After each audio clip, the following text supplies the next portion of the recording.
the Las Vegas Raiders versus the Atlanta Falcons. Now, the Raiders, Sunday Night Football played fantastic. They did. Now, the defense is always an issue. It's going to be their Achilles heel. We've been saying this about like the Baltimore passing game. That's the Achilles heel of Baltimore right now.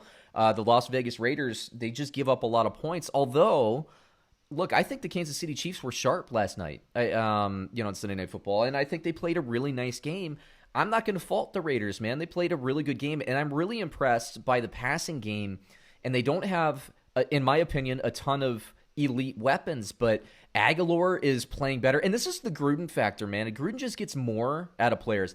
I've loved from the get-go the run game of Josh Jacobs. They're bringing in Devontae Booker. And what I like about this is he has an established role. He's there to give Josh Jacobs some rest. Every couple of series, he'll come in, he'll give him a breather.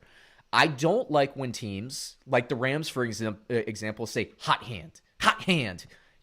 Who had the offensive line in the first series of the game open a hole that you could drive a Mack truck through? He's got the hot hand. Anybody can do that. The Raiders know, look, Josh Jacobs is our bread and butter. Let's keep him fresh for the fourth quarter, because if we're within a score, we're going to run down their throats and win the game. And when the Raiders got the ball back, by the way, David, with 6 minutes left, I thought they're going to run Jacobs, and they're just going to keep running. And they're going to score a touchdown with like 15 seconds left, and it's going to be over. And what ended up happening is the Raiders just scored too quick. I think Jacobs went out with a stinger.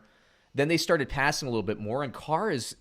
Look, I've been critical of Carr. I gotta say, Raiders have been coming back and challenging us on these segments. He's playing great football. He really is.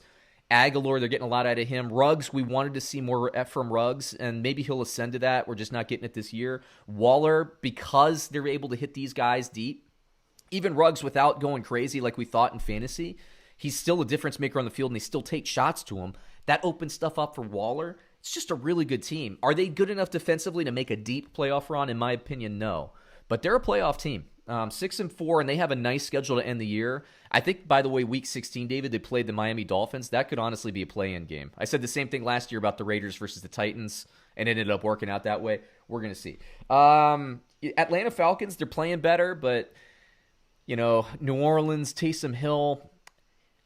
New Orleans, when Breeze is out of the game, their defense that's really talented finally starts to take ownership. So I'm not too horrified by that. Atlanta can still score points, but who the heck knows what's going there? Let me get you with fantasy football projections. Carr is a start for me this week. If you're hurting at quarterback, picking him up off of waivers. We're going to be talking about him in the waivers. Pick him up and start him. He's a great start this week. Jacobs is a start.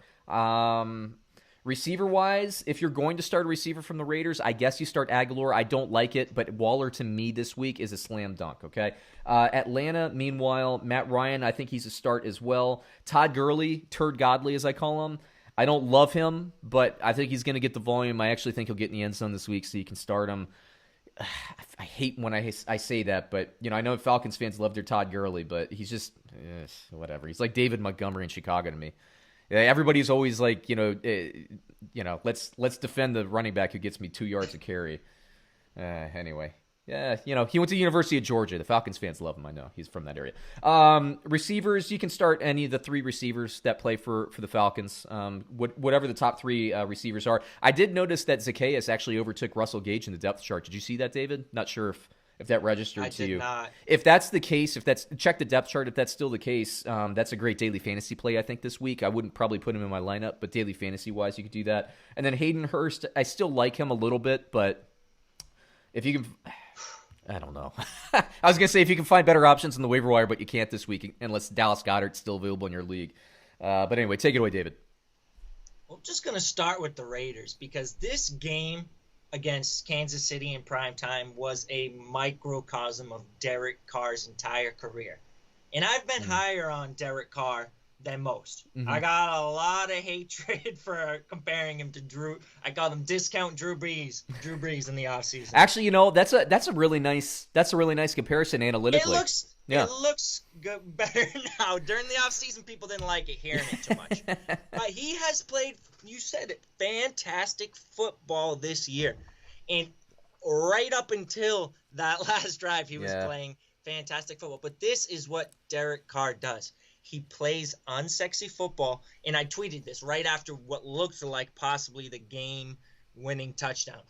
19-2 touchdown to interception ratio this year. 19-2 touchdown to interception ratio this year. And then I said, respect Derek Carr, period. 90 seconds later, Chiefs score. Derek Carr gets the backdoor's game-ending interception. That was just horrifically ugly. Threw it up into grabs. There was no chance on that play. You know what I haven't, at least where he threw it. You know what I haven't been hearing this season that we've been hearing for the last few years is privately Gruden being frustrated with Derek Carr and let's see who's in free agency and let's see what backup quarterbacks we can trade for and all this stuff.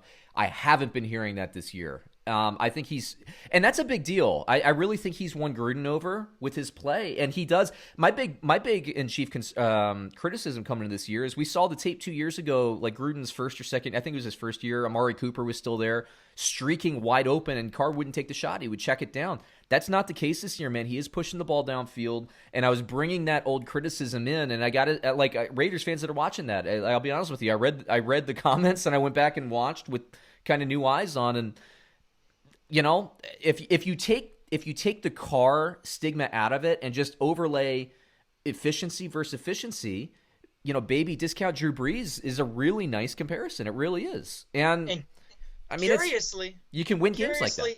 You say he's taking the deep shots. Curiously, they're going to Nelson Aguilar and not Henry Ruggs, or not so curiously if you're like most of us out there who were not very high on Henry Ruggs as a fantasy asset this year. But Nelson Aguilar, he said it last week, and I shook him off because he had a down game. But, yeah, he is the Raiders wide receiver to own in fantasy this year. He's been putting up touchdowns, at least in a lot of games. He's been inconsistent, but should have actually caught that touchdown to go up. He was interfered with. Open in the end zone, almost pulled it down. Too. Yep. But that's really it for the Raiders. Jacobs, Waller, I guess in deep leagues, Aguilar. We talk about Ruggs, drop him. Why haven't you dropped him yet? On the other side, we'll talk about the team the Raiders are facing, the Falcons. Matt Ryan, why is he still on your roster in a one-quarterback format? I do not know. You know what to do with the Falcons. You sit Matt Ryan. You start Calvin Ridley. You should have traded Julio Jones. And if you didn't take that chance to trade Todd Gurley while he was scoring all these touchdowns on a horrible yards per carry, I don't know what you were doing. He should have been off your roster already, too.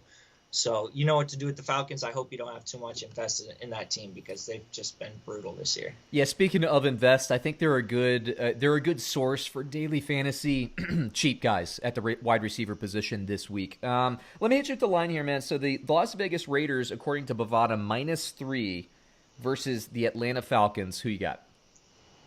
They almost just beat the Chiefs for the second time. For the second time. We talk about this all year. The Raiders are not getting the respect they deserve in the spreads, and Atlanta has been brutal. Give me the Raiders easy. I would like to pick this game. You know, I haven't looked again at the record against the spread the last 2 years. You're talking about not getting respect. It comes from sports books too, and that sportsbook respect really comes from setting a price based on fan community.